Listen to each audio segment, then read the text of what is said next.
Alrighty. Good morning, everybody. Thank you so much for being here with me this morning. My name is CJ. We're going to be taking a look at today's NBA slate. We got 3 games tonight, 3 playoff games after just 2 games yesterday where, unfortunately, if you're a Chicago Bulls fan or if you're a Denver Nuggets fan, you had to say goodbye to your favorite teams. Both teams got eliminated last night. So long to Denver. Put up a valiant fight, valiant effort. So long to Chicago. They just ran into too many injuries to overcome. And they had to go home, man. They had to go home. So, big ups to the Warriors fans out there. Big win for you guys. Big up to the Bucks fans out there. Both of those teams might end up seeing each other in the finals. What are you guys thinking? Who are your front runners for the NBA Finals? Give me your Eastern Conference favorite play. Give me your Western Conference favorite play. Who are we liking right now? Things are looking a little shaky with the Phoenix Suns. We'll talk about that. Devin Booker's out, obviously. I mean, the Milwaukee Bucks aren't without injuries themselves. Chris Middleton is expected to miss the entire second round of the playoffs for the Bucks. I mean, so, these different teams have their issues. Joel Embiid, he's dealing with jacked up thumb. So we don't know, what's going on with Embiid. He's had a couple of down games, I guess we could call it. But I'm really thinking Golden State's got the goods, y'all. I'm thinking Golden State's the team to beat. They're looking like the front runner to me. It's a little scary out here. If you're other teams going up against Golden State, you got to be a little bit worried. We saw Steph Curry come out and look really good last night. Listen, it impacted Jordan Poole quite a bit. I was a little hesitant on Jordan Poole. The only prop I took from Jordan Poole was his assist, which he ended up pushing at 4. Hopefully you got it at 3.5 when we talked about it on yesterday's show. So, Jordan Poole apparently took a step back last night. Steph Curry took a huge step up. They ran their death lineup, small ball lineup basically. Draymond Green at center. Then they had Andrew Wiggins, Klay Thompson, Jordan Poole, Steph Curry out there. I mean, it was a hell of a lineup. I like that lineup. Chris, you liking the Rays hat? Yeah, it's actually got some green in it, but because I use the green screen, it kind of, it's like clear. You see how it changes when I go, you can kind of see through it. There's some green in there, but yeah, go Rays. Go Rays. Appreciate that, Chris. All right, but I think for me, out of the Western Conference, Golden State's looking like the way to go, and probably Milwaukee from the East. Probably Milwaukee. If we had a healthy Joel Embiid, if we had, James Harden playing like the James Harden we know and love, the James Harden of old, I'd be a little bit more on Philadelphia, but, I don't expect a lot out of Philly, Toronto. I just don't see them beating Milwaukee in a 7-game series. But anyway, I'm going to go ahead and say Milwaukee and Golden State. Probably the teams to beat, in my opinion. But anyway, let's get down to business. Let's talk about today's NBA slate. We got 3 games, like we mentioned. Philadelphia and Toronto is the first game of the night. We got 210.5 points. By the way, none of the games on tonight's slate have super high totals, by the way. They're all pretty low-scoring games. So Philly-Toronto tips off at 7 o'clock, just 210.5 points between these two teams. But it is a 1.5-point spread. It's favoring Philadelphia, even though they're playing in Toronto. No Matisse Thybulle for Philadelphia. He's not allowed to play in Canada due to his vaccination status. So you will not see Matisse Thybulle in there. Instead, we'll get some Danny Green in the starting lineup. And then for Toronto, keep an eye on Fred VanVleet. Not sure of his status or availability just yet, but obviously if Fred VanVleet is out, then that's going to be a big boost for guys like Gary Trent Jr., Scotty Barnes, OG Anunoby, Pascal Siakam. They'll have to pick up the slack. They'll absorb the usage, the shots, and assists, and all those things that Fred VanVleet would have done in the starting lineup. So that's your first game. Not super high, but does look like it's going to stay close and competitive. The next game of the night is the Phoenix Suns at the New Orleans Pelicans. This one tips off at 7:30 p.m. Eastern Time. 213.5 points, so a slightly higher total than the last one. 2-point spread between these two teams. Devin Booker still out for Phoenix. For New Orleans, Brandon Ingram's on the injury report, but I don't think Brandon Ingram's going to miss tonight's game. I have no reason to believe that. So he's on the injury report, but I wouldn't be too worried about it. Anyway, that's about it as far as injury news from that game. Cam Johnson's been starting in place of Devin Booker. I don't think that's going to change. And then finally, the last game of the night, Dallas at Utah. This has been a fun, surprisingly, a fun little series here. 209.5 points, the lowest scoring total of any of the games tonight. 209.5. 1 point spread between these two teams. It favors Dallas, not the home team, not the Utah Jazz. Keep an eye on Donovan Mitchell. Apparently, he's dealing with some type of quad injuries. Not just one quad, but it said quads, plural. Both quads are bothering Donovan Mitchell, but he's going to play tonight. He'll tough it out and get out there on the court. Otherwise, nothing really crazy going on between these two teams as far as injury news. Nothing new. But maybe we back off of Donovan Mitchell just a little bit if he's really dealing with some sort of quad injury or quad issue. How will that impact him? I mean, I don't know. Maybe I'm making more of it than it is. Maybe I'm making a little bit more of the situation than it really is. But, when you're telling me it's not just one quad, it's quads. 2 quads, I get a little concerned because you got to run around on the basketball court. You need your quads, right? You need your quads to play basketball. But anyway, I saw that on the injury report today. Donovan Mitchell will be playing tonight, despite his quads, plural. So, there you go. That's your 3 games tonight. Lots of different ways to go here in terms of player props. So, without further ado, let's get down to business. Appreciate everybody who is joining me. I see all you folks up in here. Hopefully you guys have done your part. Let me know that you're enjoying the content. Hit that like button. Appreciate all the support. That's your number one way of supporting what I do on these live streams. Just slapping the like button. Real easy. Real easy. Let's check in with the chat real quick. Todd, Live for Sunday, says, good morning, CJ. I need a big night, but it's hard to do in the playoffs. Yeah, the NBA playoff props are very difficult, very tough. Things really change from game to game. Teams make adjustments. Then you got some teams who are dealing with injuries in the playoffs. That always sucks. I mean, Fred VanVleet might not play tonight. How could that shake things up? We kind of saw how it played out last game. You got a guy like Embiid who is playing, but he's banged up. A guy like Mitchell who is playing, but he's banged up. There's all these little factors that are going on. And then you got the defensive schemes tightening up when a player plays good one game and then, they make adjustments and all that. So it's tough. The NBA playoffs are definitely tough. I might even suggest you scale your money back a little bit. Don't put so much out there on these games. That's what I've done. I have definitely scaled back.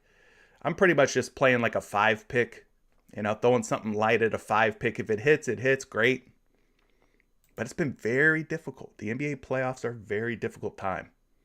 So, might want to change your strategy up a little bit. Maybe not put so much out there as you did back in the regular season, NBA regular season. I'm putting more money into baseball these days, truthfully. So, Everyday Fantasy says, good morning, Chef Curry. Good morning, Patreon gang, the live stream. If you have any doubts, drop them. This is the best group of prop hunters in the business. I love it, man. Big shout out to you, Don P, for bigging up our Patreon squad, our Patreon community. Listen, we're just a bunch of folks who like playing player props. We enjoy the process. We enjoy the research. We enjoy hunting down the info, getting into the nooks and crannies of the best player prop plays. That's what we do inside Patreon, all right? It's nothing earth-shattering, life-changing. It's not the cure for cancer, AIDS, or anything. It's not the fountain of youth. We're just in there putting in the work and sharing what we find with others so that we could all profit together, so that we could all try to win together. So, Everyday Fantasy says, shout out to T-Bone last night. Solid night, bro. T-Bone, another one of our Patreon members. Chris Stevens, also one of our Patreon members. He says, what's up to the Patreon gang? Let's get this cash. Everyday Fantasy says, like it before you start typing. I love that. Drew Brees is in the building. He thinks it's Friday. I had to let him know. Listen, we ain't quite there yet, bro. We are not quite there yet. We are still on Thursday. But Friday is soon to come. This is what we call Friday Junior. It's Friday Eve. All right, Friday's tomorrow.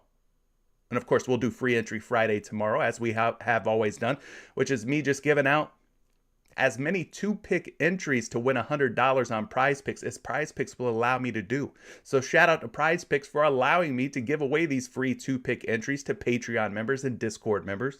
We'll continue to do that tomorrow. Free entry Friday. King's in the building. Shout out to you. I'm Ro is here. Chris Smith is here. Joanne, thank you for the fire emojis. I appreciate you. Brian Ortega.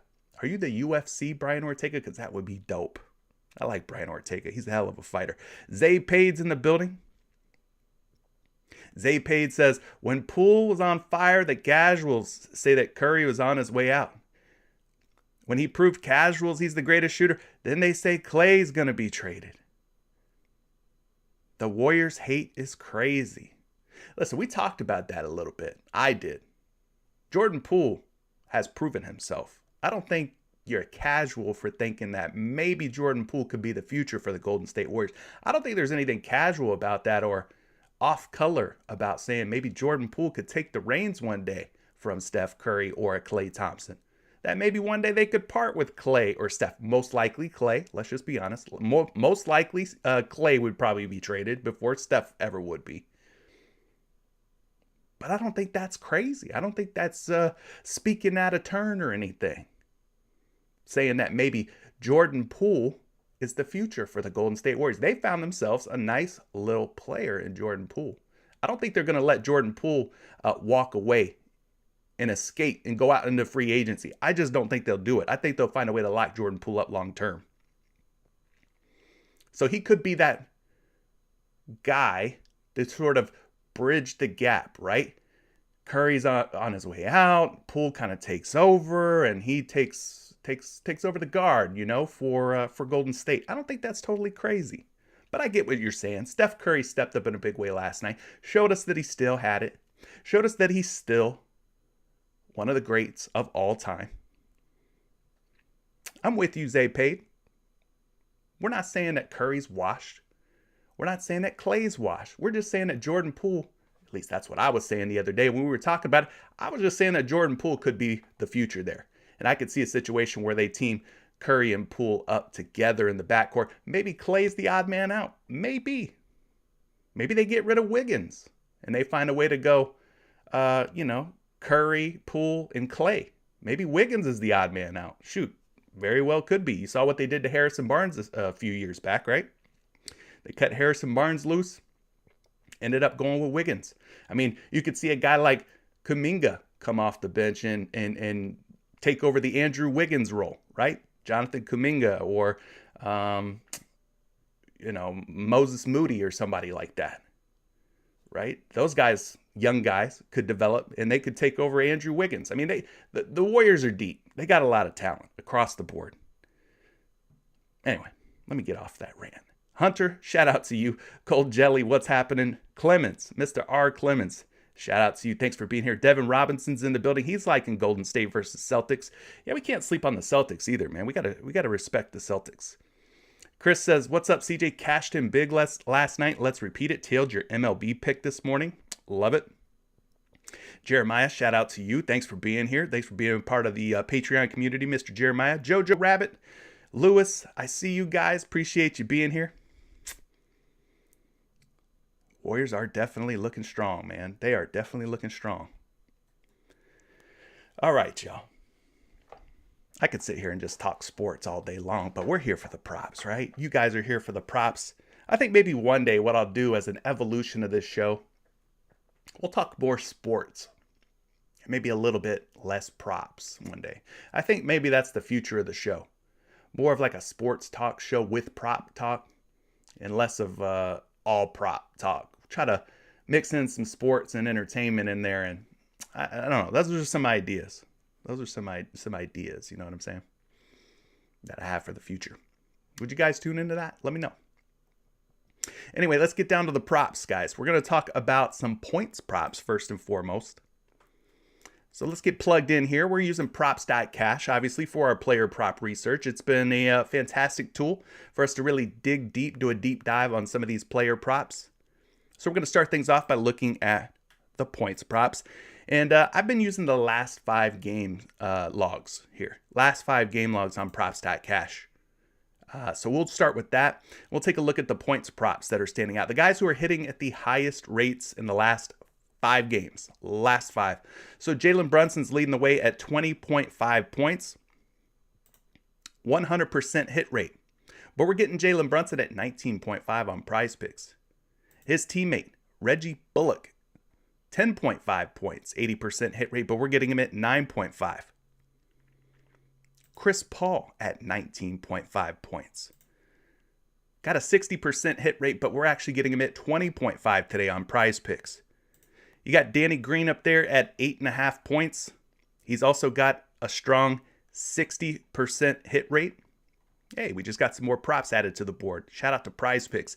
So Danny Green at 60%. DeAndre Ayton at 20.5 points, 60% for him. Desmond Bane. I don't think he's playing today. No Desmond Bane today. Mikal Bridges, 60%. He is not up on the PrizePicks board just yet, from what it seems. No Mikal Bridges. They got to add Mikal Bridges for us. Karl Anthony Towns, not playing today. Dorian Finney-Smith, 60% for him. You got Tyrese Maxey, OG Anunoby, Brandon Ingram, Herbert Jones, Bojan Bogdanovic, Rudy Gobert, Donovan Mitchell, Jonas Valanciunas. All these guys are hitting at 60%. A lot of 60% hitters. Cold Jelly says that I should be starting with OG Anunoby.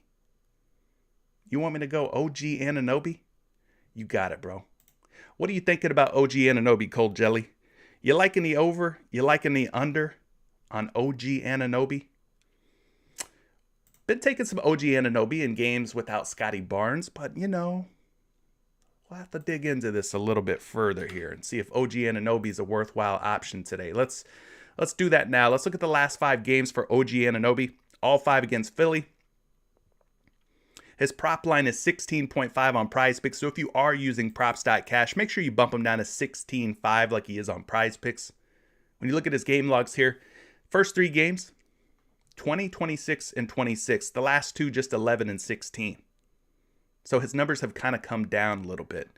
We go down and we take a look at maybe why that could be. The minutes are pretty healthy, 32, 38, and 46 through the first 3. 31 and 39 in his last 2 games. So the minutes are still there for OG Anunoby. The shots are still relatively good at 13, 15 in the last couple of games. He's just not shooting a very good percentage at 23%. 23% in game 4. So that's not very good.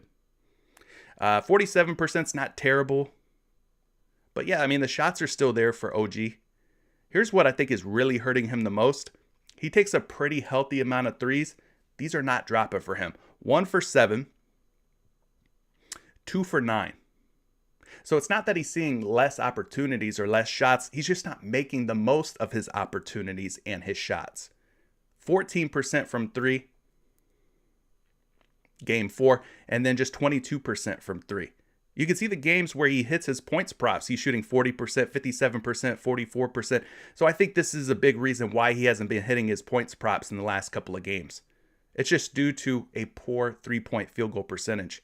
If he knocks down a few more of these, let's say he hits 4 in this, 4 for 7 or 3 for 7. Let's say he hits like 3 or 4 for 9. I mean, we're talking about a different situation here for OG Anunoby. He's hitting his points prop. Another thing that's kind of troubling him is that in the last game, he had no free throw attempts. So you'd like to see Anunoby get to the foul line a little bit more. That could definitely help his points prop. But he's just shooting bad the last couple of games. Straight up. Shooting bad, mostly from three-point land.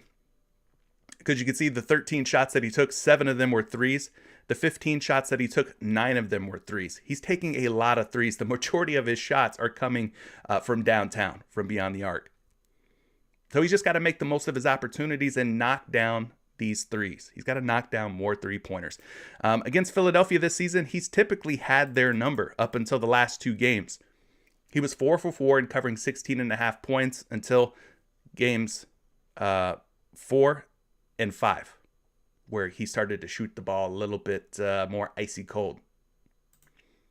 Anyway, let's move forward here. Let's get you a projection on OG Anunoby and his points. I think he's in a good spot. I think he could definitely get it done. I don't think that there's anything crazy happening with OG Anunoby in terms of his minutes or opportunities or anything like that. They're still there. He's still getting shots. He's just not making the most of them. At 16.5 points, we are getting value on OG Anunoby. And the reason I say we're getting value is because most sports books have his line set at 18.5. So that's 2 points different than where he is at over on PrizePicks. He's also at 17.5, but even at 17.5, we're getting 1 point of value on OG Anunoby. He is projected for 19.1 points. So if he starts making some of his shots from 3-point land, mainly from 3, he should be able to get the over on 16.5 points. So I think OG Anunoby is still a fine play. Some people will probably end up going under on OG, but if you're taking the over, you're counting on him making more shots. That's really what it boils down to. Yeah, his points went down, Cold Jelly, but it's not that his shot attempts, like I just proved to you guys, it's not that he's taking less shots or getting less minutes. He's just not making the shots that he's taking. It's just a matter of poor shooting for OG Anunoby. So if you think that he snaps out of his poor shooting slump and he's due for a bounce back, then I would suggest maybe you take the over on him tonight. But just the pure fact that we're getting value here at 16.5 versus 17.5 and 18.5 on most of these books, I kind of like you taking the over on OG Anunoby. Got to be honest with you. So, James, you're asking which 5 would I do? I have no idea, bro. We literally are looking at everything, at least I am, for the first time right here, right now with you. I don't even have 5 picks queued up. But I can tell you this, OG Anunoby at 16.5 versus the 17 and 18.5 is very good value. 1 to 2 point different. I would say OG Anunoby would be on my short list of plays right now. He'll probably get bumped, truthfully. Truthfully. Speaking of truth Serum says Rudy Gobert's points are set at 13.5. Let's talk about Rudy Gobert then. And if you guys have any other props that are standing out to you, let me know. Rudy Gobert's at 13.5. Let's take a look at Gobert. Not the first name that comes to mind when you think about scoring props, point props, right? But he's had some success here against Dallas, especially in the last 3 games. We look at what he's done against Dallas this season. Played him 8 times, has went over 13.5 points and 4 for 8. We look at the last 3 games for Gobert specifically. 15, 17, and 17. He's covered his 13.5 point prop in the last 3 games. So he is now 3 for 5 in this series against Dallas.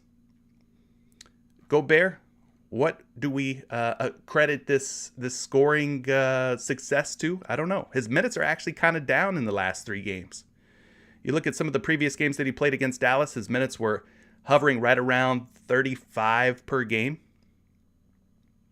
Games 1 and 2, where he actually missed his point prop, 35 and 37 minutes. Played more minutes in games 1 and 2, but missed his point prop. The last 3 games he's played 29, 32, and 27, we'll call it, but has hit his point prop on fewer minutes. So he's just playing more efficient. Now, despite the fewer minutes, his field goal attempts are actually up in the last 3 games.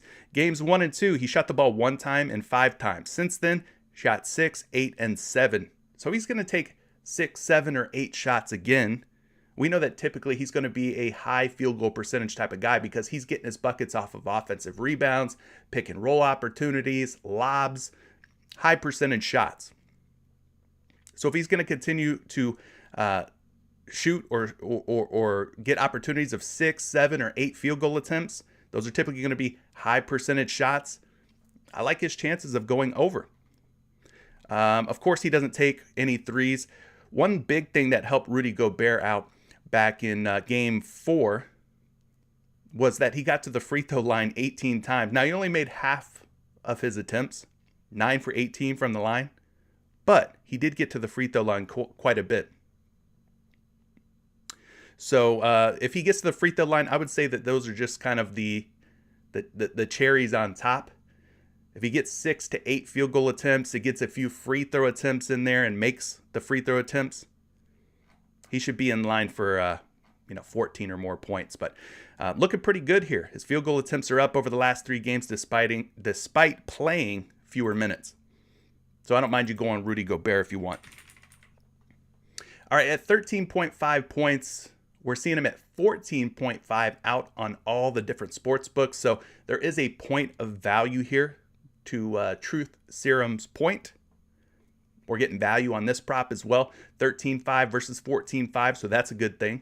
If you're thinking about taking the over, sweetens the pot a little bit for you.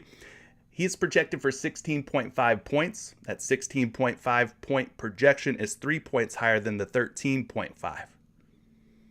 So pretty favorable projection for Rudy Gobert. So if he keeps getting 6 to 8 shots, those are going to be high percentage, high conversion rate type shots, stuff around the rim. That's where Rudy Gobert makes his living, is around the basket. And if he can sprinkle in some free throws, you should be golden at 13.5. There you go. David's asking about Joel Embiid. I see you, David. I see you. Joel Embiid at 27.5. Do we trust the process? That's the question of the day. Do we trust the process? Seems like ever since he's suffered this thumb injury, this issue with his thumb, he hasn't quite been the same. He hasn't quite been the same player. But let's take a look at Mr. Embiid real quick. Joel Embiid, 27.5 points. Man, that looks nice, doesn't it? But when you kind of take a look at some of these game logs here against Toronto, you're like, oh, is it really as good as it seems? We knew that going into this series, he had struggled against the Raptors. He had some games where he would do great, 36 points, 30 points. And then some games, this was pre-injury, by the way, 21 points, 19 points. Not the most consistent player coming into this series against Toronto. Now, so far in this series, he's only covered 27.5 points in 2 out of 5 games. So taking the unders on Joel Embiid when it comes to points and other stats like PRA has been the move. Taking the under on Joel Embiid in this series has been the move. So overall, in 8 matchups against Toronto this season, he's covering his 27.5 point prop in 50%. Let's take a closer look. Let's see if we could figure out what's going on with Embiid. Well, I can tell you this. Since the series started, he's received a pretty healthy amount of minutes, so it's not a minutes issue. The games in which he has missed his point prop, he had 37 minutes, 39 minutes, almost 40 minutes in the last game. So it's not that he's playing less minutes. Minutes are fine. Minutes are healthy. He's not in foul trouble or anything like that. He's out there. He is out there on the court. Don't have to worry about his minutes at all. I would say that his field goal attempts are lacking. They're lacking a little bit. The games in which he's missed, he's had 15 attempts, went 5 for 15. Not a good percentage, right? And then these last 2 games, 16 and 15, 7 and 7. So I'd like to see him up here around 20, 22.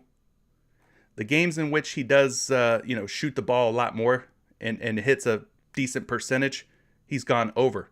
This game he went over on April 7th. This game he went over on April 20th. Another thing for him is getting to the free throw line.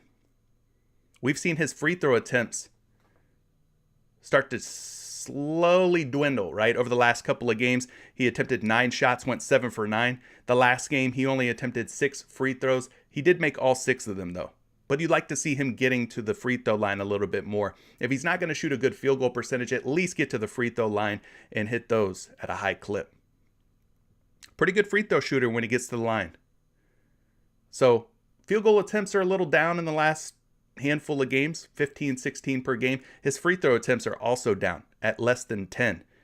If we could get him back to the free throw line at 10 or more attempts and get him shooting the ball closer to 20 times per game, then I think Embiid would be in a good spot. But listen, if you don't want to take the over on Embiid's points, I totally get it. It's not like he's smashing his points prop against the Raptors this season. So let's move ahead here and take a look at a projection on Joel Embiid. Listen, I have to double check here because, okay, I thought maybe this was a PRA prop. They have him projected for 36 points tonight, gang. Are you buying or selling on this projection of 36 points? This reminds me of Trae Young the other day. They had Trae Young in that elimination game against the Heat projected for 33 points. And I had to kind of look at that twice, scratch my head a little bit. Are we buying Joel Embiid for 36 points tonight or selling? I think that projection's a little bit too high, personally. They bumped Embiid down from 27.5. Ooh. Oh my goodness, 25.5. Man, what are we doing here? We discounting Embiid? Let's go back and look at 25.5 on props.cash then. Does that change anything at all? Not really. He's still a 50% hitter against the Raptors, even at 25.5. Maybe that was a dumb move for PrizePicks to bump him down to 25.5. Like I said, the projections have him at 36. Are we buying the 36?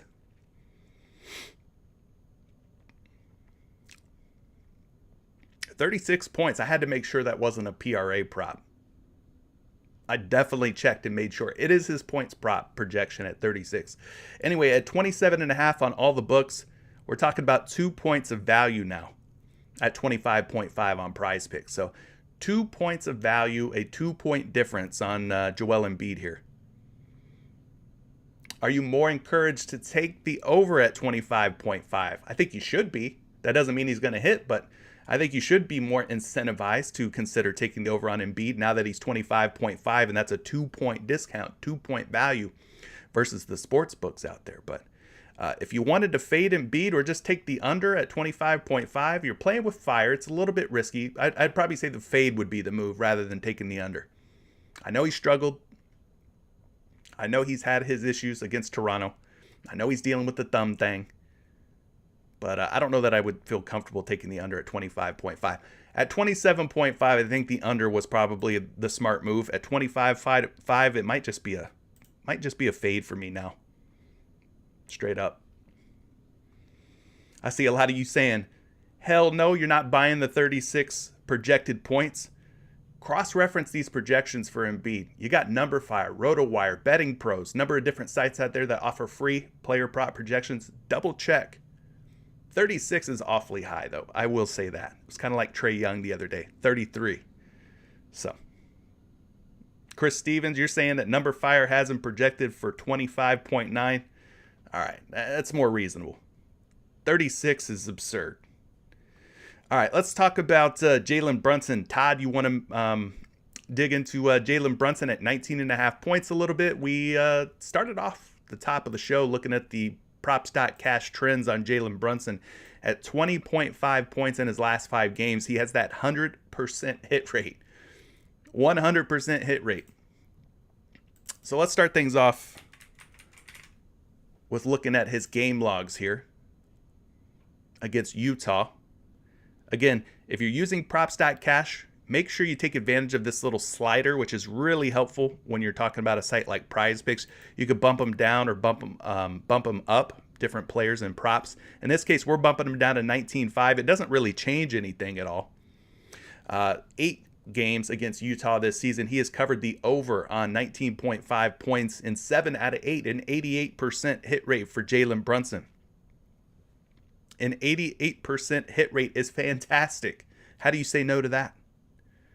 And then we look at just the last 5 games, all of which are from this current playoff series. 24 in game 1. Of course, Luka was out for some of these games, but 24 in game 1, 41 in game 2, 31 in game 3, 23 and 24 in his last couple of games with Luka. So at 19.5, it's hard to say no to Jalen Brunson at 19.5. No real need to dig any further than that. All you need to know is dude's been balling. He's been balling. He's been hitting his points prop very well, right? So let's see what a projection looks like for Brunson today. They've got him projected at 19.4. Sportsbooks have him listed at 20.5, which is a point higher. So we are getting value on Jalen Brunson at 19.5. At 20.5, people are betting the under. They think 21 points is a little bit too much. But maybe 21 is too much. Maybe he lands on 20. 20 would be fine. If people are taking the under at 20.5 and he lands on 20, we're okay with that if we take the over at 19.5. All we're asking for is 20 points from Brunson. The lowest he's had in this series so far is 23. So I would probably be leaning toward the under on Brunson. One day he's going to fail us. One day he's going to let us down. That's just the way it is. Nothing lasts forever, right?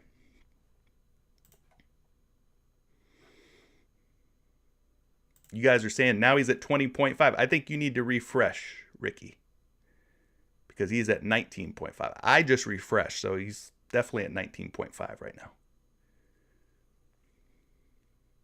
Right, Fume. That's why I mentioned, those games without Luka. But the last, I think it was the last two games Luka's been in, right? Hasn't he been in for the last two games? Luka's been back for 2 games now, right?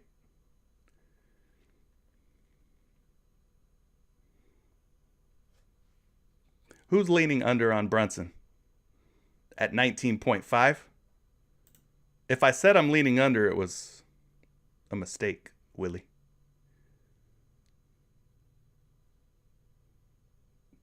I think we should be leaning over. He's got a 100% hit rate in this series. Good God, don't make any mistakes around Willie. He'll kill you. Okay. I'll have to go back and watch the replay. I thought I said over. Yeah, you would want to keep going over on Jalen Brunson. Sorry, Willie. Didn't mean to hurt your feelings, brother.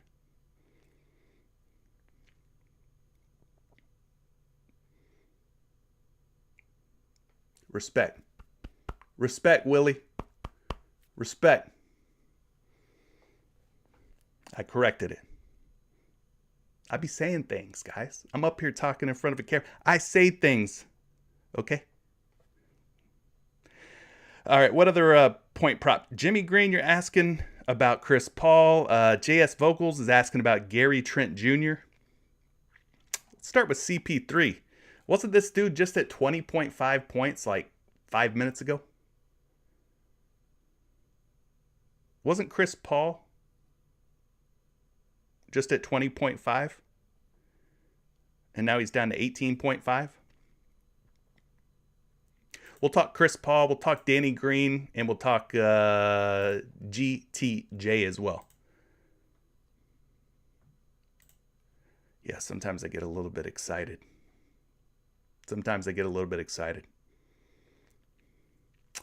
Chris Paul at 18.5. I think he was just at 20.5, but they bumped it down to 18.5. Let's see what's happening with CP3.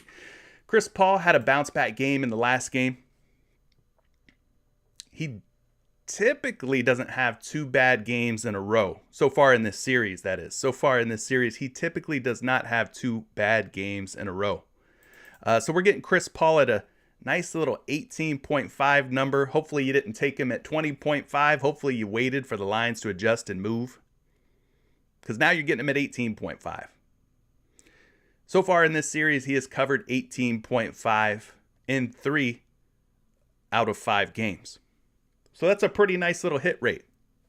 What's a little concerning is he's got this funny little pattern, right? He came out in game 1, scored 30 points, then he dropped down to 17, came back with a big 28, then he fell all the way down to 4, and then he came back in a big way with 22 points in the last game. So what's going to happen tonight? Should we expect another under? Does this pattern of madness continue with Chris Paul? I don't know. Nobody knows anything, right? We're just doing our best to make educated guesses. Overall, though, against New Orleans this season, he is 3 for 7. We know Devin Booker's not going to be out there tonight. So at least there's that, right? Maybe we can come down to some of the information here. Look a little closer at what happened to Chris Paul in the games in which he went under. He had 16 shot attempts in game 2, only made 5 of them, 31%. So obviously he shot a bad percentage that game. This game here where he missed, only shot the ball 8 times. Came out with 18 shots in the next game. But yeah, he only shot the ball 8 times, went 2 for 8 in that game. As far as 3-point attempts go, he still shoots a pretty healthy amount. The last 2 games we've seen him shoot less. 0 for 3 and 0 for 4. in his last 2 games. You got to imagine that maybe he finds 1 or 2 threes tonight. I don't expect him to shoot 0 for again for the 3rd straight game from beyond the arc, right? Something's got to kind of give here. Something's got to correct itself. Free throw attempts. No free throw attempts in this game here in game 4. That's a big part of Chris Paul hitting the over on his points prop. When he's getting to the line and he's making his free throws, better chance, right, that he's going to hit the over on his point prop. You could probably blame some foul trouble in game 4 for him having such a bad game. Had 4 fouls in that game. Maybe he was just out of sync. Shot the ball only 8 times, made 2 out of 8 in that one. But overall, if we get Chris Paul shooting 16 to 18 times, if we get him to knock down 1 or 2 threes, if we get him to the free throw line a handful of times, let's say 5, 6 free throw makes, then he should be all right. But defensively, I don't think we're really worried about the Pelicans. CJ McCollum, not some kind of lockdown defender or anything like that. But Chris Paul does have kind of a weird little pattern going in this series so far. Maybe he puts together back-to-back strong scoring games. But at 18.5 instead of the 20.5, we are definitely getting some value here. We're seeing the sports books have him listed at 19.5. At 19.5, they're betting the over on some sites. Some sites like FanDuel, they're taking the under. It's still early. These lines will probably move and change throughout the day. But I got a projection of 18.2 for CP3. So maybe you go back to it. Yeah, I don't think Booker's coming back today. I don't think he's coming back today. But stay tuned. Things change all the time. Stay on top of the news. There's our buddy, Mikal Bridges. One other guy that you guys have been asking about is Danny Green at 8. We already talked about Matisse Thybulle being out. So that should help Danny Green and his chances of hitting the over on his prop. Danny Green, kind of your prototypical veteran 3-and-D type of player. Most of Danny Green's shot attempts are going to come from beyond the arc. Let's just take a look at something real quick. Danny Green, this season, without Matisse Thybulle, his hit rate on 8.5 points is 27%. We bump him down to 8. He's at 30%. Let's see what happens in games without Matisse Thybulle in the lineup. A lot better hit rate for Danny Green at 8 points.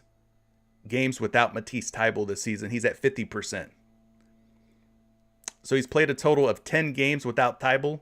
He's hit in 1, 2, 3, 4, 5, 6 of 10 at 8 points or better. So a 60% hit rate. Not bad. All right, let's put Thybulle back into the mix.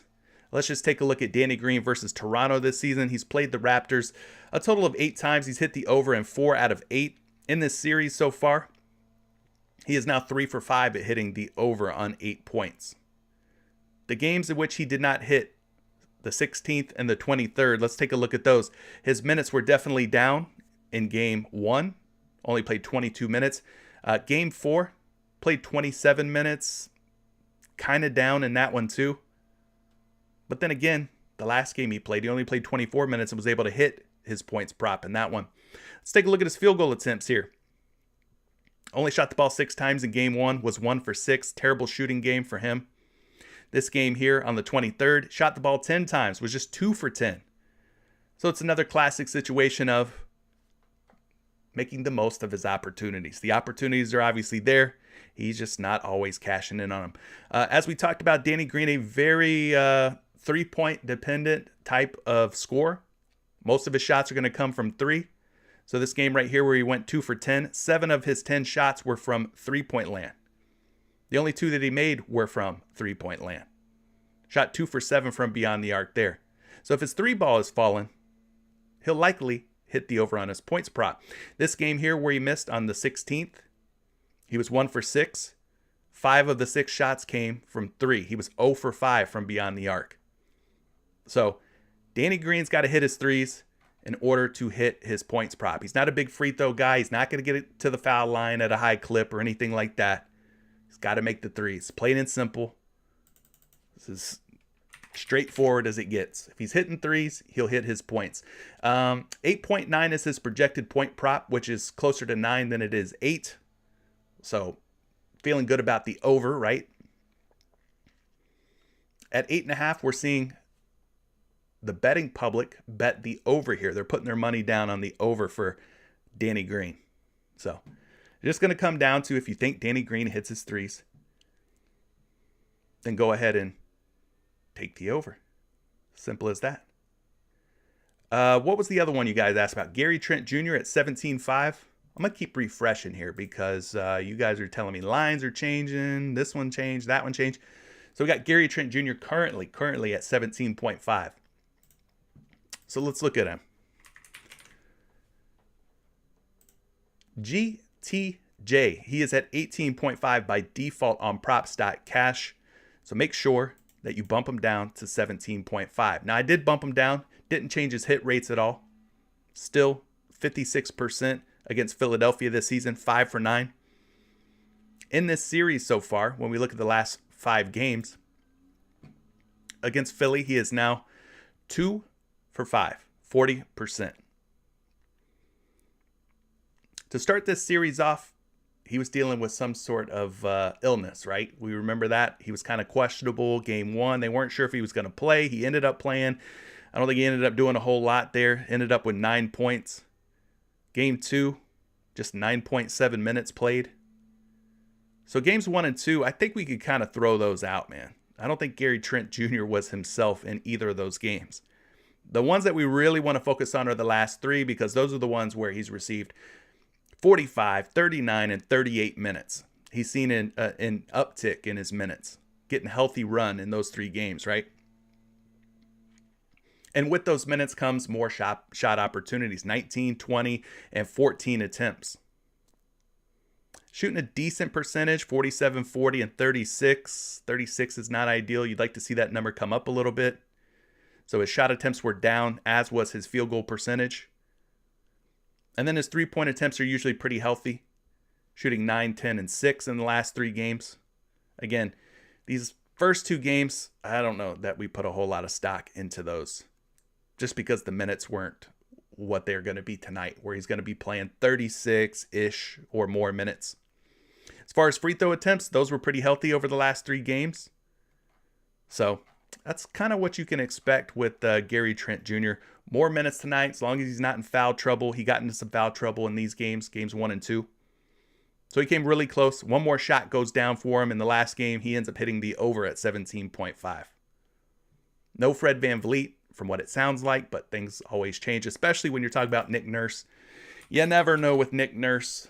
Something could happen, and Fred VanVleet can go from being doubtful or questionable to probable. You never know with Nick Nurse. So stay on top of the news, the Toronto Raptors injury news. But anyway, Gary Trent Jr. is 2 whole points less on PrizePicks than he is on some of these other sites. DraftKings has him at 19.5. BetMGM has him at 19.5. We're even seeing him at 18.5, so still a point of value versus some of these other books. So we're getting a very friendly number here at 17.5.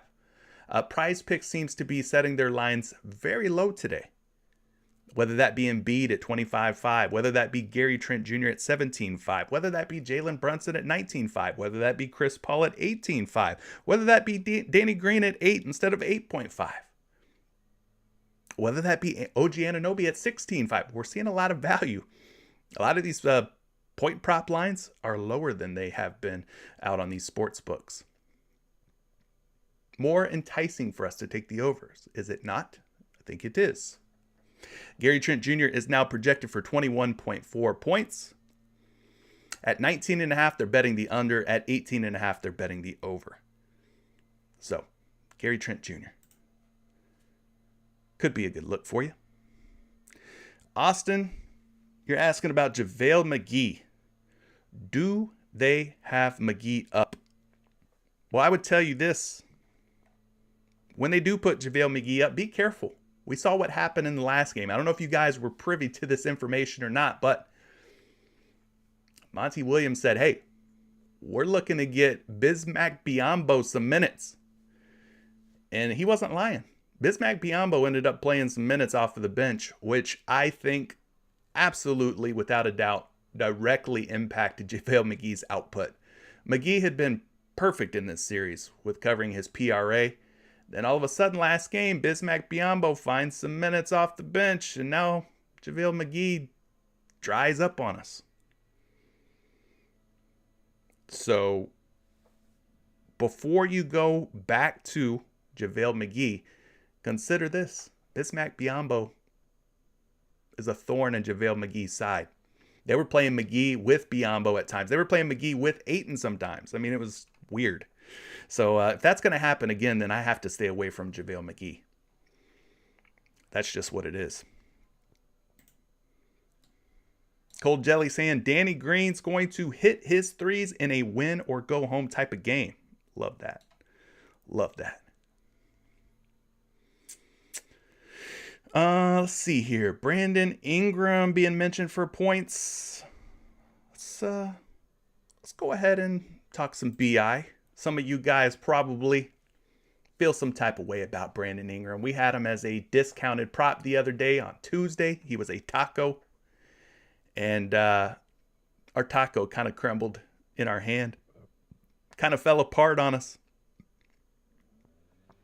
Poor taco. Brandon Ingram did not pull through. Even though he was discounted to 22.5 points. Brandon Ingram couldn't get the job done for us. You hate to see it. You hate when a taco doesn't hit, don't you? But we're getting him at 24.5 points today. At 24.5 over the last 7 games against Phoenix, he's hit the over in 4 out of 7. You could also look at the last 5 games against this Phoenix Suns squad in this series. He is 3 for 5, 60%. Talked about his issues in game 5, 22 points. Game 1, he only had 18. So what gives? What is the cause? What is the reason for that? It's not due to a lack of minutes. Played 38.7 in game 1, played over 40 minutes in game 5. The minutes were absolutely there. Maybe you make an argument that his field goal attempts were down in game 1 and game 5. They were when you compare to what he was at game 2 at 21 attempts, game 4 at 23 attempts.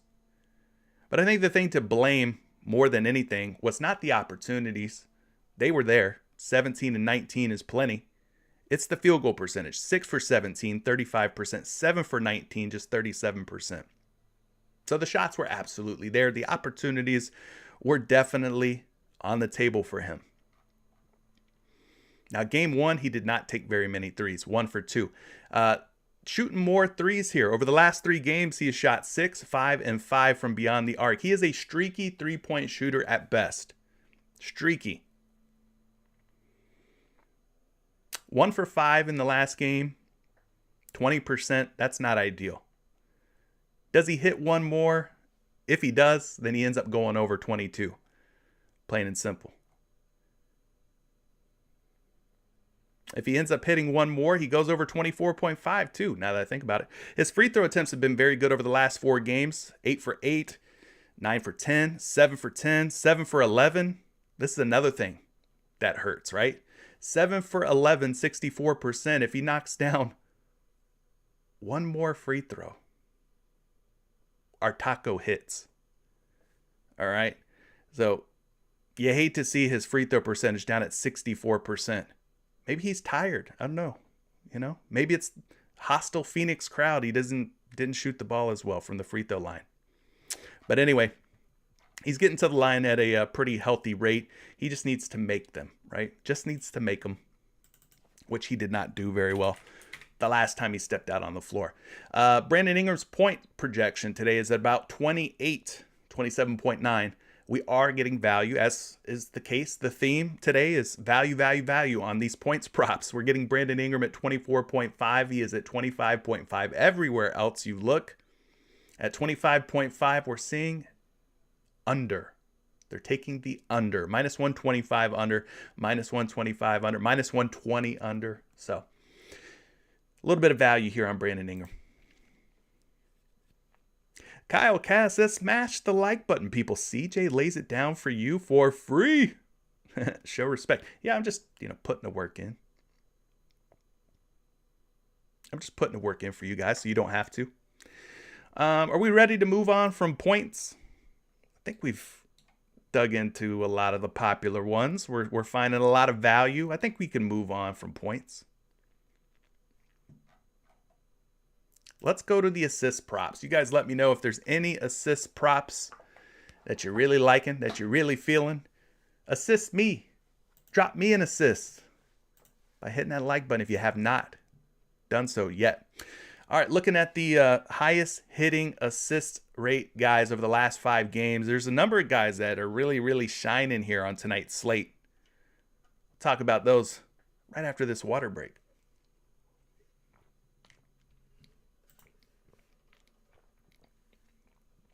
This little dude, Jalen Brunson. We talked about his points being 100% through this series so far.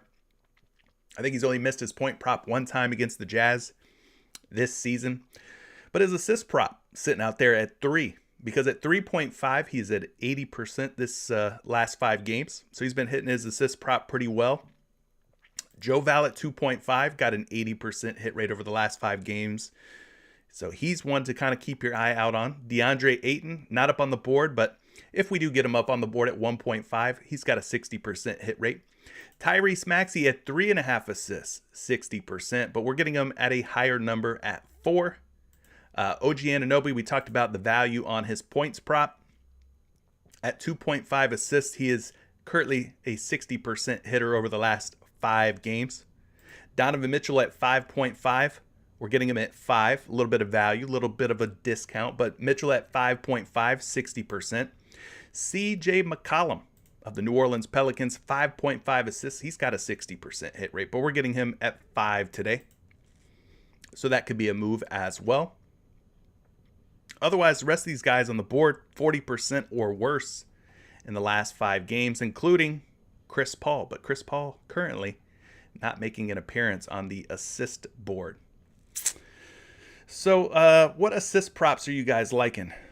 Yeah, I don't know why we don't have Chris Paul. Kind of funny. Maybe they're waiting on Devin Booker news. Is Booker really as close to being active today as we think? I mean, I thought Booker was pretty much not going to be in this series, but maybe he's closer to coming back than I thought. Jalen Brunson, okay, yeah, I mean, we got to talk about him. At 3.5 assists and 80% hit rate over the last 5 games. So if you feel some type of way about taking Jalen Brunson's points, maybe this is an alternative for you that you can trust. Over the last 8 games against the Utah Jazz, he has hit 3 or more assists in 7 of 8. 7 of 8. And then in this 5-game series so far, he has hit at least 3 assists or better in every single game. So much like his points prop, at 3 assists, he is 100%. So the value is definitely there on points or on his assist prop. You could go either way. Now, as someone mentioned, Luka was out for a majority of these games, but even with Luka in there, last couple of games, he has still hit 3 or more assists. So not mad at that one at all. Jumping ahead, if you want to take some Jalen Brunson assists, his projection today is 5.3 at 3.5 assists. He is a betting favorite to go under at -140. Maybe he does go under and he stays at 3. You're in a tie or a push situation. You know, it's not the end of the world there. I see David's asking about Joe Val. Big Jonas Valanciunas at 2.5 assists. Let's take a look at him. Big man, you typically don't think of him as being this big-time assist type of dude, but more often than not, he's been getting the job done here lately against Phoenix. Overall this season, 5 for 9 against the Suns, 56% hit rate. We look at the last 5 games, all 5 from this series. He is now 4 for 5 in this series at an 80% hit rate at covering 2.5 dimes. So he did miss this one here on April 22nd. Maybe we blame the minutes. He was down a little bit at 26. If he's at 32 or 31 like he is in the last 2 games, that's 5-6 more minutes of court time, then I think he's got an even better chance, right? So if he's getting 30 plus minutes, then I don't mind us going back to the 2.5 assist prop. Moving it forward here, Valanciunas projected for a nice 2.8 assist. And he's currently a betting favorite at 2.5 to go over. We're seeing some action, some juice on the over at 2.5. So, David, I think we go back to it, especially if Valanciunas plays 30 minutes. Cade, Brunson's looking sweet. Donnie, I think Brunson's assists are looking sweet. I think you should make maybe 2 entries. Maybe you take Brunson for points in one, and then you take Brunson for his assists in another. Nothing wrong with that. This is kind of eye-catching. Spencer Dinwiddie at 2.5 assists. I think he was at like 4.5, wasn't he? Not that long ago.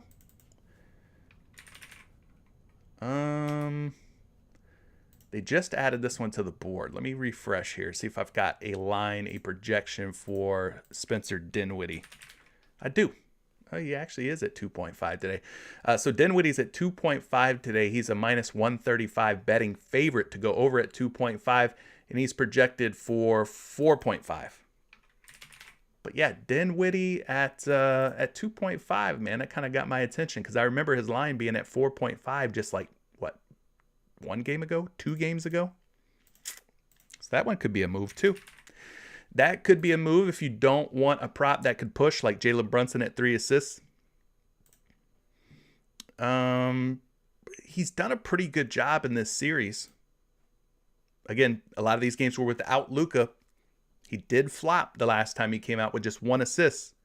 But overall, he's at an 80% hit rate. So if you like props that can't push or won't push, clean win or clean loss, maybe you go with Spencer Dinwiddie over 2.5 assists. Nope, we have not talked about rebounds yet. But last call. If you guys have any other assist props you want me to look at, this is the opportunity to shout them out. Shout them out. Otherwise, we will move on to rebounds. And we'll talk about Bankroll Ree's option of Jonas Valanciunas. He's probably a good one.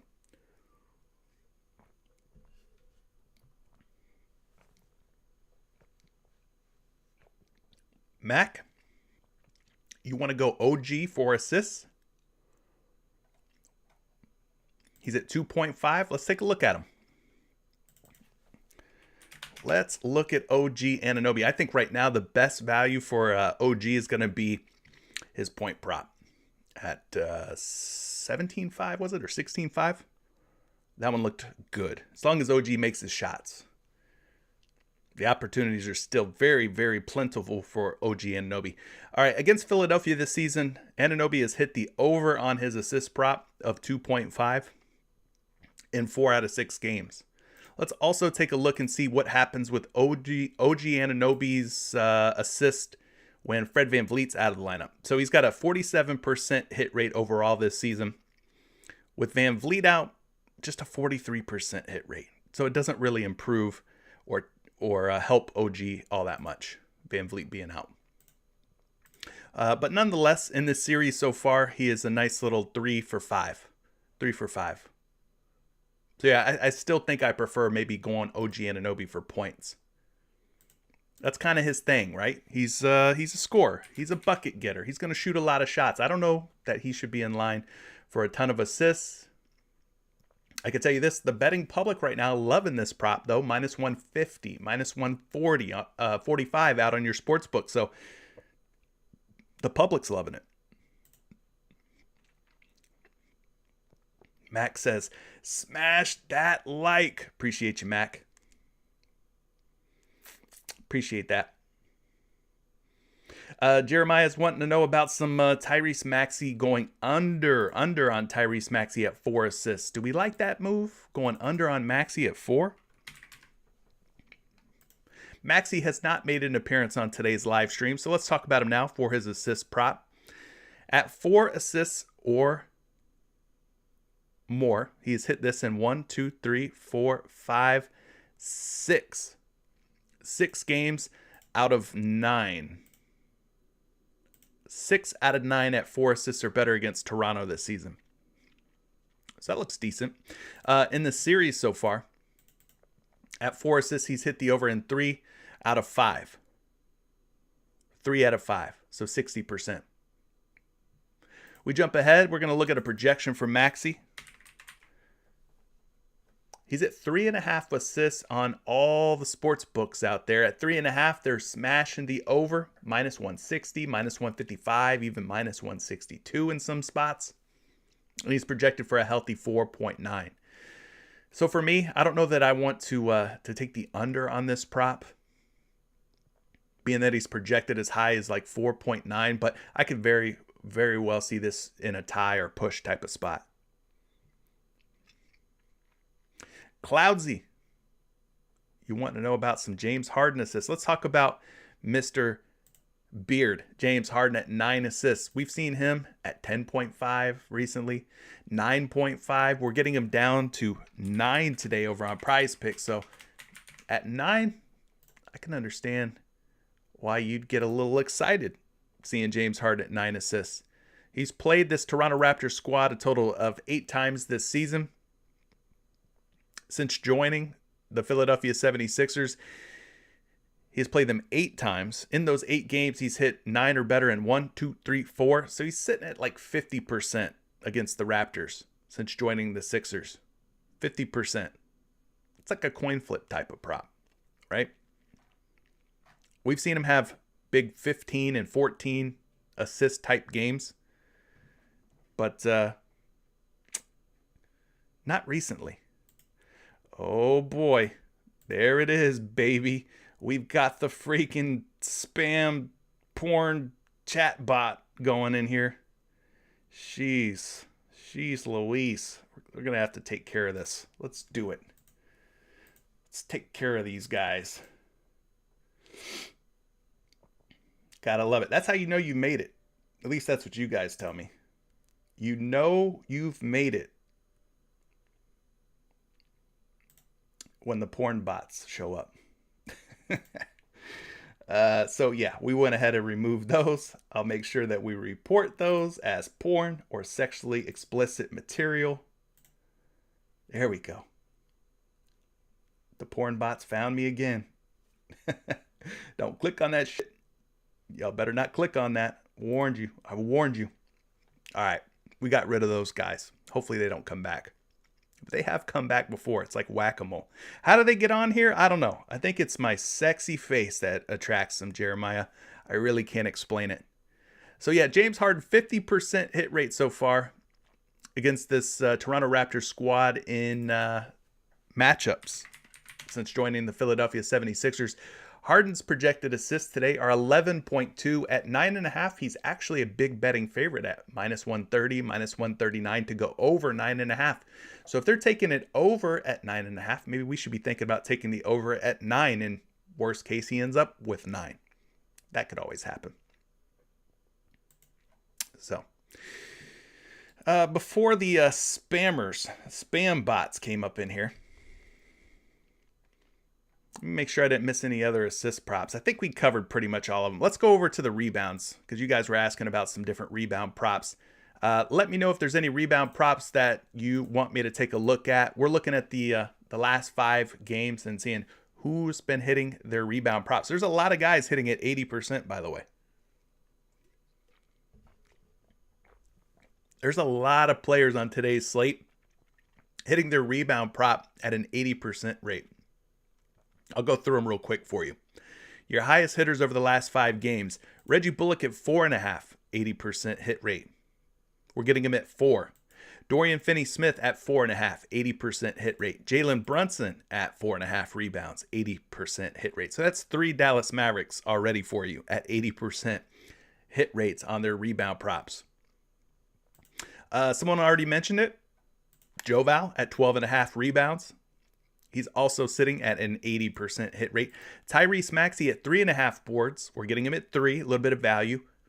80% hit rate on him. CJ McCollum at 5.5 rebounds. He's at 5 on PrizePicks again. We're getting a little value. He's at 80% as well. So lots of different options and ways to go here. Mikal Bridges at 4.5 rebounds. Also 80% in his last 5 games. From there, we've got a whole long list of players hitting at 60%. We're talking Royce O'Neal, Bojan Bogdanovic, Rudy Gobert, Luka Doncic, Tobias Harris, all hitting at 60%. And then from there, it's 40% or below. So, Jeremiah's asking, DraftKings and FanDuel, do they have the best projection for props? I think I know what you're asking. Are their lines makers legit? DraftKings and FanDuel. They're pretty good. The lines makers on these different sports books, I mean, they can be... PointsBet to me is the one that I'm always scratching my head about. PointsBet sometimes is weird. The way that the action comes in on some of the props on PointsBet, very strange. These sharpest lines makers, to my knowledge, are from a sports book called Pinnacle. So you can go to Pinnacle's sports books. You can look at their player prop lines. They are the sharpest lines makers, to my knowledge. Pinnacle. So if you want to compare a sports book to some of these pick'em sites, a site like PrizePicks, check out Pinnacle. They're one of the best lines makers out there that I know of for sports books. Anyway, lots of 80% rebounders in the last 5 games. Everyday Fantasy's asking about Dorian Finney-Smith. We'll talk about him just a moment. Let's start with this guy, Valanciunas. Somebody already mentioned him. I think it was Bankroll. Shout out to Bankroll Ree. He knows what's up. Going Valanciunas against the Phoenix Suns has worked out for you more often than not. Valanciunas versus Phoenix is a prop that just kind of keeps on giving, right? You can see what Valanciunas has done against Phoenix this season. He is 7 for 9 at 12.5 rebounds. 7 for 9, 78% hit rate. Very nice prop. One that you should probably just keep going back to. Could it fail? Yes, it has failed. March 15th, he went under. April 22nd, he went under with 11 rebounds in that one. So let's look at this series so far. The last 5 games, 4 for 5, 80% hit rate. The game in which he had 11, he played 26 minutes. A little bit of a down game for him in terms of minutes. Again, kind of like his assist prop. If he's going to be out there for 30 plus minutes tonight, then his rebound should be fine. His assists should also be fine. So, yeah, Jonas Valanciunas at 12.5 rebounds should be on your short list of plays tonight. He's projected for 12.4 boards at 12.5 rebounds. Major action on the over, minus 140, minus 130 on some of these other books. So yeah, the over on Valanciunas is one that, again, you just keep going to. You just keep going back. If it ain't broke, don't fix it, says Fume. I feel you on that. I feel you on that. A lot of rebound props being mentioned here. Reggie Bullock, Dorian Finney-Smith. So, I mean, how many Mavericks did I name that were hitting at like an 80% clip in the last 5 games? There's quite a few. You could go with a lot of these guys. Let's talk about Bullock, though. He's at 4, where Dorian Finney-Smith's at 4.5. So with Bullock at 4, you don't need 5 rebounds out of him. I mean, you could get 4 and still not lose your entry, right?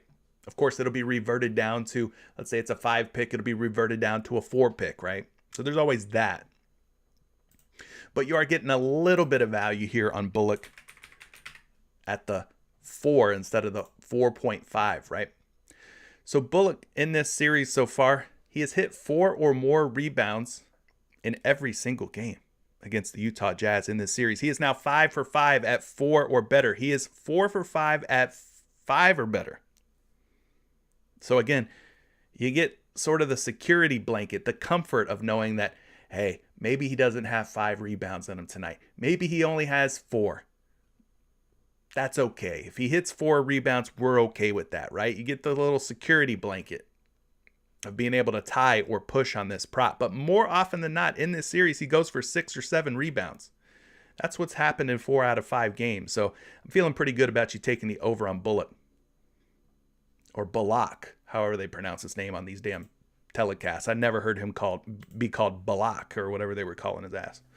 Anyway, he's Bullock for me. Sandra Bullock, Reggie Bullock, and whoever other person you could think of with the name Bullock. I don't know who Balak is. Balak. Never heard that. Anyway, he has covered this prop in 1, 2, 3, 4, 5, 6. 6 straight games against the Jazz at 4 or better rebounds. So, yeah, I think with the opportunity to push here, I like him probably a little bit more than Dorian Finney-Smith. Smith, you got to get the 5 or you lose if you plan on taking the over, that is. Where with Bullock, he could go ahead and get you 4, and you're still all right with 4. He is projected for 5.4 today at 4.5. He is a 140, 145 favorite to go over 4.5 rebounds. So, yeah, I think we take the 4 and we live with that. But yeah, Dorian Finney-Smith's also going to be in the mix. He's another dude we talked about, 80% in his last 5 games. I got him projected for 5.7. He's a minus 130, 135 to go over. So you could go there if you want. It looks like most of your sports bettors out there on these sports books, you're seeing more action on the over for Reggie Bullock at minus 140, minus 145. So a little more juice on the over for Bullock than Dorian Finney-Smith. So you know, that's even more reason, I would say, to take Bullock over Dorian Finney-Smith. Alvarado. Everyday Fantasy says this is like having a free square Alvarado on his 3-point makes. All right, we'll get to that one. What other rebound props are you guys liking?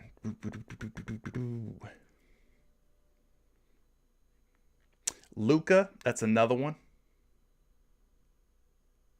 Donnie Boone says, please, for the love of all that is decent, never, ever, ever mention Royce O'Neal again.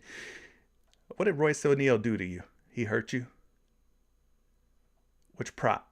So I know not to take it. Kate is asking about James Harden over rebounds. So we talked about Harden for assists. I can't say that I've really went James Harden rebounds much at all. But let's look at that one because that's, just off the top, sounds like an interesting one perhaps. So against Toronto at 6.5 rebounds, 25% hit rate. But we're getting him at 5.5. We bump him down to that.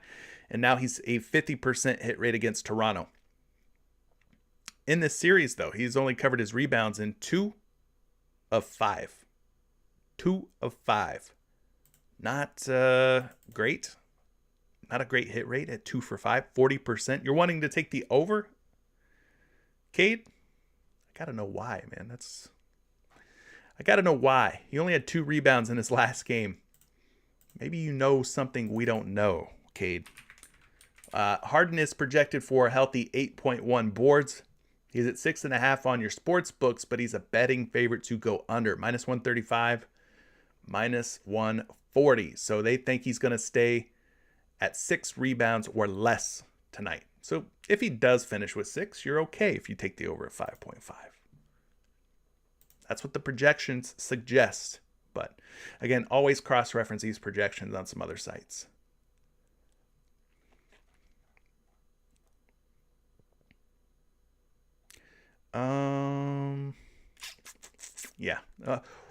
Cross-reference these projections, Cade, for sure. I mean, look at Number Fire, Betting Pros, RotoWire. They offer some single stat player props. Jonathan, which Brunson prop is the favorite? I would say that the 2 front runners are going to be his points and his assists. You could take overs on either. Make multiple entries if you want. Put Brunson in both, you could take both. Hedge your Brunson props a little bit.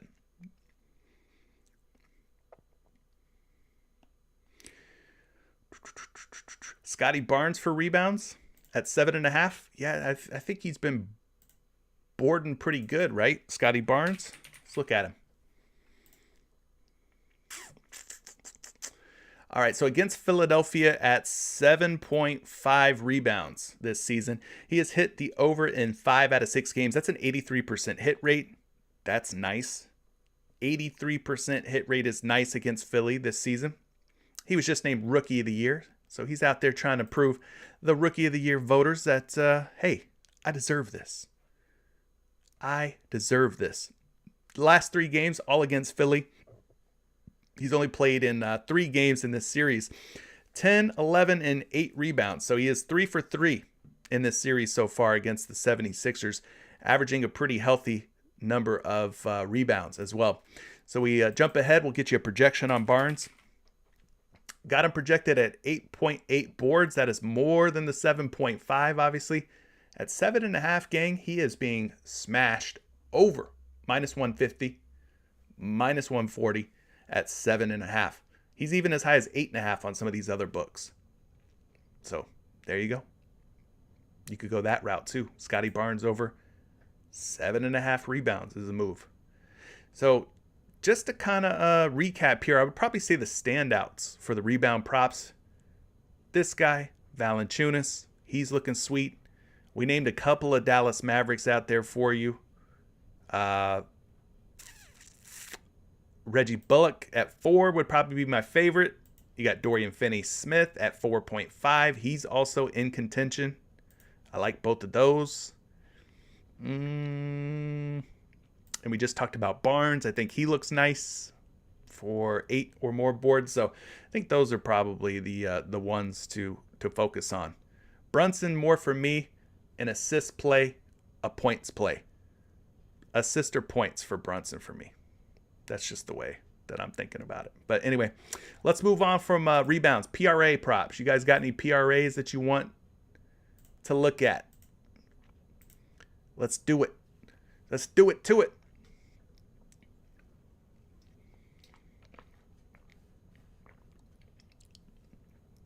The last 5 games for these Dallas Mavericks, I mean, there's a lot of guys hitting their PRA props at a pretty high clip.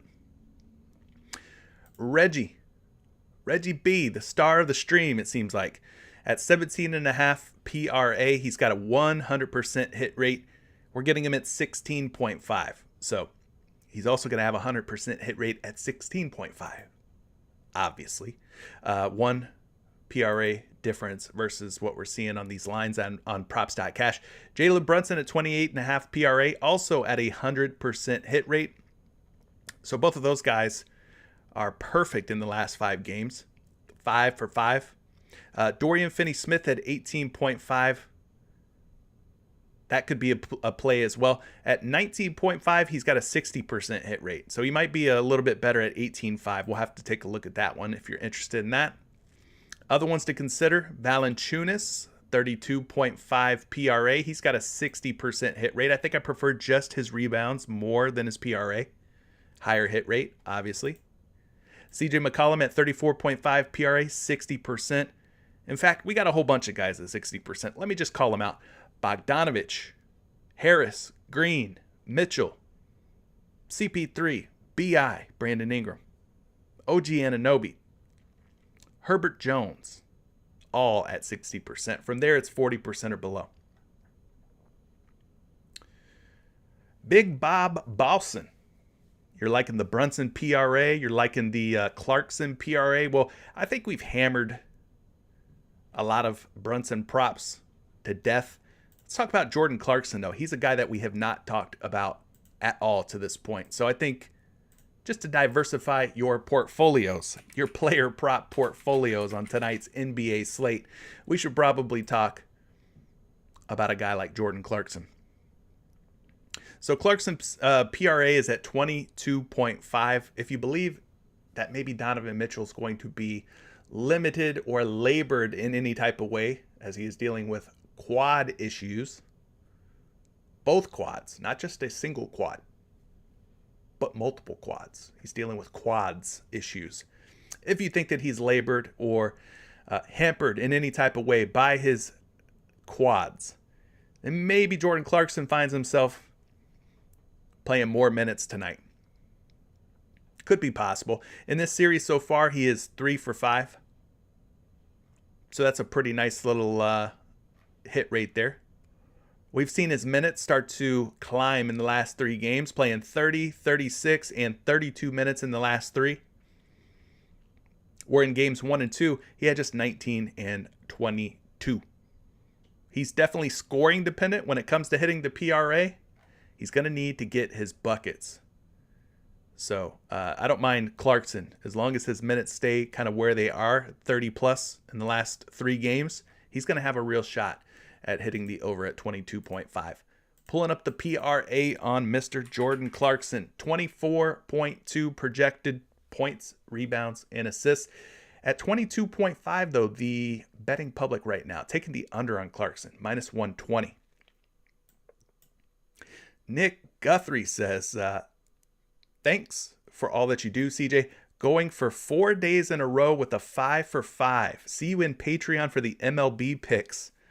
Yeah, I've already posted a couple of MLB picks for Patreon members.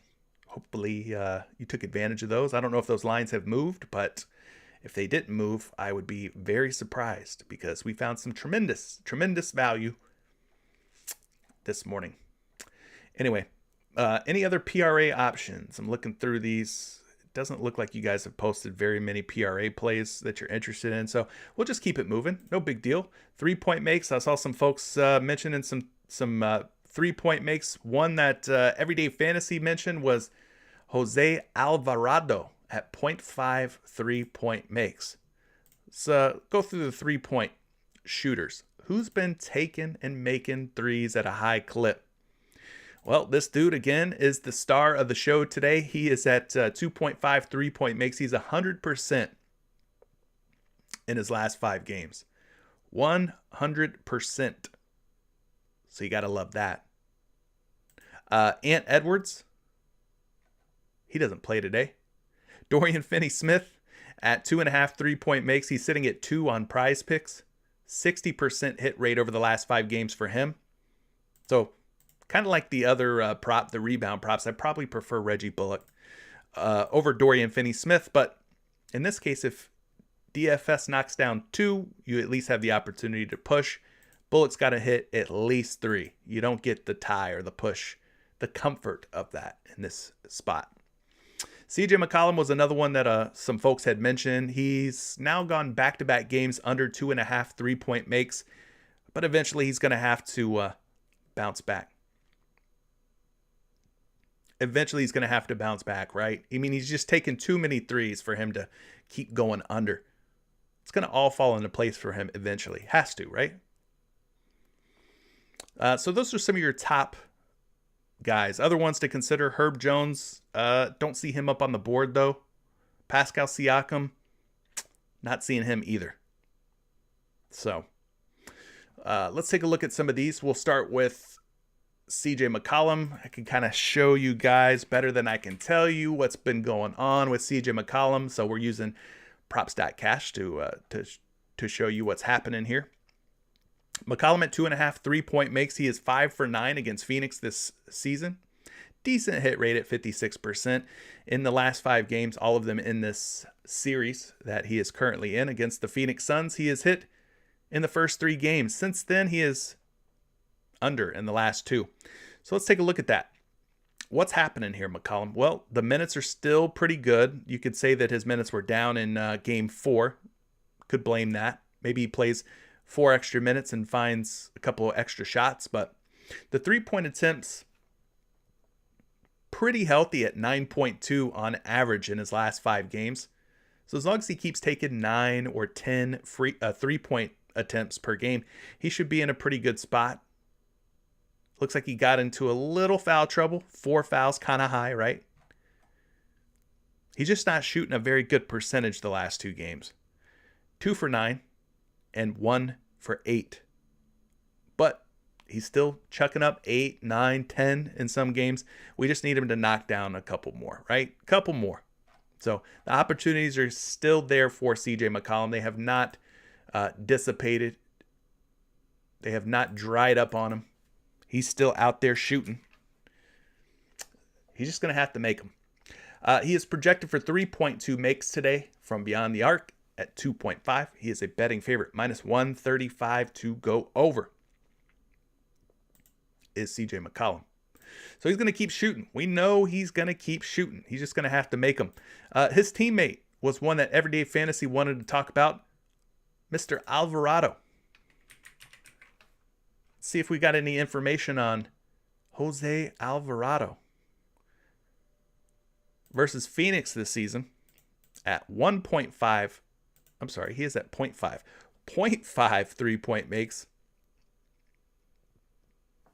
Not very good outside of this series. So let's just look at this series here where he's taken on a much better role. My man's 80%. He's got to knock down just one. He's done that in 4 out of 5 games in this series so far. Do you like his chances? I don't know. I mean, the minutes, pretty healthy, especially in the last 4 games. He's seeing about 17 to 20 minutes. He took 6 threes in his last game. He's not a high volume guy. 2, 2, 2, 3, 6. But he's starting to see his opportunities go up a little bit. So if he's going to see increased opportunities, he needs to make just one. I kind of like his chances. I'm kind of with Everyday Fantasy on this. Maybe we take a little shot here on Jose Alvarado to make at least 1 3. He is projected for 0.9. At 0.5, minus 140 to go over. So that could be a good one. That could definitely be a good one. What other 3-point props are you guys liking? Lord De Niro says, oh my God, I will be back, gang. Thank God I'm a Patreon member. I'm guessing you missed out on the MLB plays. I don't know if they moved or not, but hopefully you got those.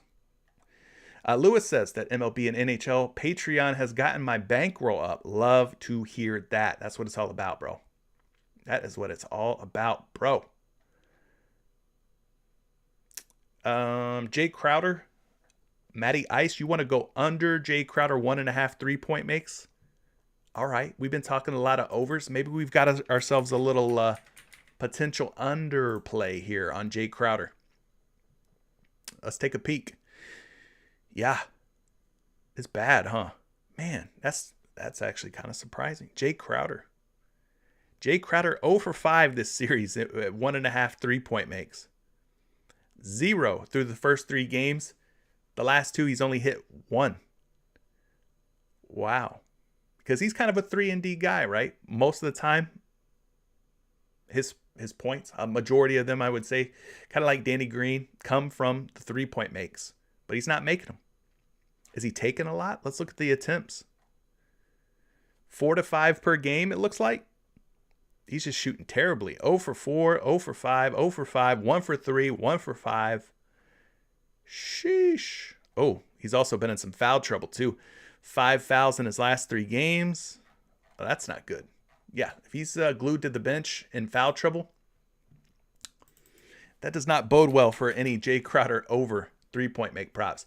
That being said, though, he is projected for 2 3-point makes. He is a betting favorite at minus 140 to go over 1.5 3-point makes. So, pretty surprising. 0 for 5 in this series is Jay Crowder on his 1.5 3-point makes. All right. Well, let's look at these free throw makes. Aaron, you're asking about Tobias Harris rebounds. We did not talk Tobias Harris rebounds, but we could take a quick look at it. He's hit 7 or more in 4 straight games. We didn't talk about it, but that doesn't mean we don't like it. I do have him projected for 8.3 boards just to help you out with that one. And I'm seeing him being bet under at 7.5. So you're getting it at 7. So there you go. Crowder under. He's a troublemaker. He's always fouling, says Jeremiah. Well, there you go. Well, there you go then. That's what you do with Crowder. You just take the under from what it sounds like. All right, what do we think about some of these free throw props? I went to this one. I pointed this one out last time we talked. With Fred VanVleet out, Gary Trent Jr. does a pretty good job. Let's look at it again. Gary Trent Jr. FTM logs without Fred VanVleet include playoffs. Yeah, you got to be real specific with what you punch in there. But yeah, Gary Trent, he does a pretty good job as far as making free throws without Fred VanVleet. He's gone over in 1, 2, 3, 4, 5, 6. Or sorry, 1, 2, 3, 4, 5. His last 5 games, he's 3 for 5. We go back 1, 2, 3, 4, 5. He's gone over 4 for 5 there. So he's got a pretty nice little hit rate. We go back even further here. He's hit in 1, 2, 3, 4, 5, 6, 7. I mean, he does a pretty good job. I think he's worth going back to for a free throw make prop.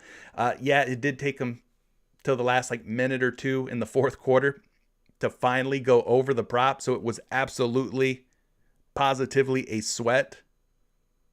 But yeah, I think he's a worthwhile look as long as Fred VanVleet's out. You could go there. Brunson at 3.5 free throw makes? Absolutely. There's a lot to like about Brunson today. Whole lot to like about Brunson today. We like his assists, his points. I think some people mentioned his PRA. Some people mentioned his free throw makes now. I mean, Brunson. All the Brunson, right? Brunson's going to get the bag. He is going to get absolutely paid for his work this season. McCollum is no longer at 2.5 free throw makes. I told you guys the last time we talked about McCollum and his free throw props. As long as I see him at 2.5, I mean, he's always in play for me.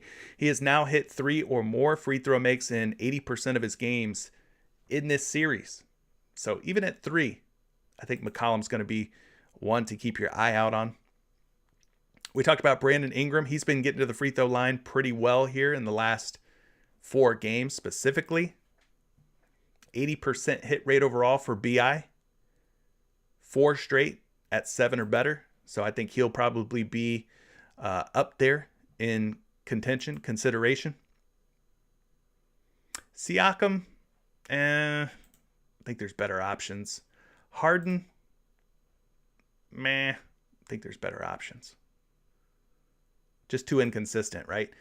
This guy, if he can find whatever he needs to find to get back to the free throw line. I mean, he's got tremendous free throw make upside. He's just, I don't know if he's just not being as aggressive. Maybe it's the thumb.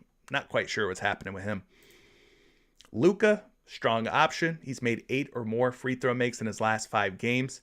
He's 1 for 2 so far in this series. So Luka, we know he's going to be a high usage guy, high percentage guy. So when he does get to the line, he's going to knock him down.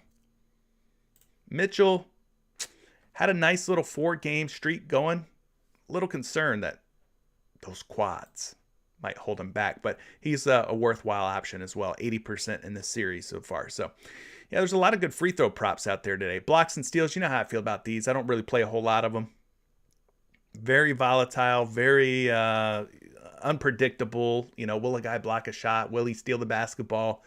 Random as heck. I probably wouldn't tell you to play a whole lot of blocks and steals props. Be careful with these. There's just so many other good props out there today. I don't think you need to go there unless you're just the gambling degenerate type. I totally understand that because you're talking to one. So anyway, I think that's about it, man. I think that's about it for today. We've hammered these props. We're looking at about an hour and 45 minutes in. We got through it pretty good though. Pretty good. Fume, you're liking Mikal Bridges over blocks and steals. There you go. There's one to consider for you. Mikal Bridges over blocks and steals. No, I don't. Personally, I don't play on underdog. I like the flex option that PrizePicks offers. I haven't seen any other sites out there that have a flex option like PrizePicks.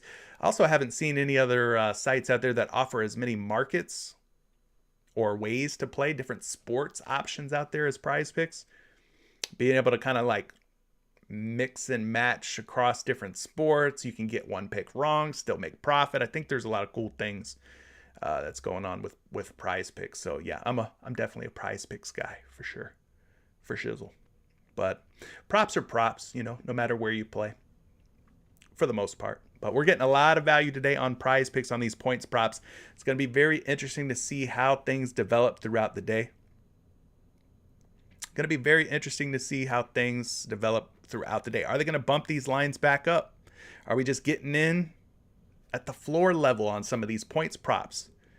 Will they bump them up? Will they, you know, as we start taking some overs, if we decide we want to take some overs on these props, are they going to change? I don't know. We'll have to see, man. We'll just have to see, won't we? Appreciate everybody, though. Thank you so much for all your support. If you haven't hit the like button yet, that would be also much appreciated. Do so on your way out. Good luck tonight on all your entries. If you're in Patreon and Discord, you'll see me in there. I'll be posting some MLB plays. We've been doing really well with a lot of those pitching props, fantasy score, strikeouts. So I'll keep hammering those, and we'll try to make it another winning day today. Good luck on your entries tonight. Peace.